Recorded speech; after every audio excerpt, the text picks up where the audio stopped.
What a beautiful sight. All this red. This is, for a Republican, that's pretty cool. Although I know that's not what you meant, but it's sort of a reflexive response. Listen, I want to echo those very articulate remarks. I could not agree more that the importance of you being here cannot be overstated. I mean, think about this. There are about 6.7 million people who reside in Washington State today. There are a handful of legislators, relatively speaking, and an only slightly larger number of people who come down here to make their voices heard, numbering just in the thousands. So the fact that you have taken the time to come down to Olympia to make your collective and individual voices heard on the crucial issue of maintaining funding for people living with AIDS and for related services cannot be overstated. The effect that you will have will be far greater than your numbers because you have taken the time to come down here and speak to the legislators, the 149 who are here, who are making these very, very difficult decisions. You are here to remind them that AIDS came into our consciousness in the early to mid-1980s, but just because it isn't on the front page every day doesn't mean it isn't still a very important issue. For all of our communities, urban and rural, suburban, in every corner of the state, people of all colors, of all demographic backgrounds, gay people, straight people, AIDS is an issue for everybody in this state. And when I look out and see the wonderful diversity I behold in this room, I see a living example, living testimony to that basic reality about AIDS, that it affects all of us, that all of us have a stake in it. All of us have children and parents, brothers and sisters, neighbors and co-workers who are either living with AIDS themselves or HIV positive or know somebody who is.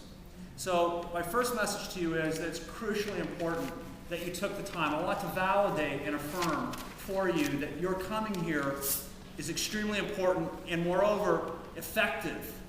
Because if you weren't here, some legislators might conclude that, well, maybe this isn't as important an issue as it used to be. And they might only be hearing voices from other people who have taken the time to come down. My second message to you is that you have a lot of allies in the Attorney General's office. Not just the fact that we volunteer, we put together a team for the walk every year in Seattle. And that's an important thing to do, of course, but also in the sense that we are here to serve the people of the state by supporting consumers, by supporting people who are ill, by supporting our clients and state agencies. And this year, we have another way that we're attempting to help. And that's a piece of legislation to better protect vulnerable adults in our state. And by vulnerable adults, I mean, of course, the elderly. I mean people who are developmentally disabled, but I also mean people who are ill, people who are hopefully just temporarily back on their heels, including people who are sick because they're living with AIDS. Those people, all of them together, the elderly, the disabled, people living with AIDS, other people with chronic illnesses, need to be protected by the state. We need to prevent abuse. We need to detect it when it does occur. We need to investigate it. We need to put a stop to it. We have a major piece of legislation to help accomplish that. One of the features of this legislation would allow you to search a DSHS database, the database maintained by the Department of Social and Health Services, which they would be allowed to create. Currently, they're not allowed to create it, in order to find out if caregivers that you're considering hiring or bringing into your lives to help you or your loved ones, have a good record. I mean, it's the same information, the kind of information you could get if you wanted to find out if you were dealing with a reputable car dealer, or whether, if you were investigating a contractor you're going to hire to fix your roof. You could find out if there were any records of complaints, if there was an ongoing investigation, if there was a finding of bad behavior. But if you wanted to go out and hire somebody to take care of yourself or someone who's ill, you would have a much harder time getting that information because it isn't really publicly available in a searchable database. We believe that's a very obvious and important step to take.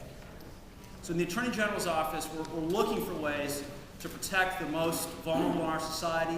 This legislation is a key part of it. I hope you'll keep it in mind as you're talking to legislators. See, now you're being lobbied. How's that for a turnabout? Now I'm lobbying you. But think about that, because people living with AIDS will benefit if this legislation is enacted.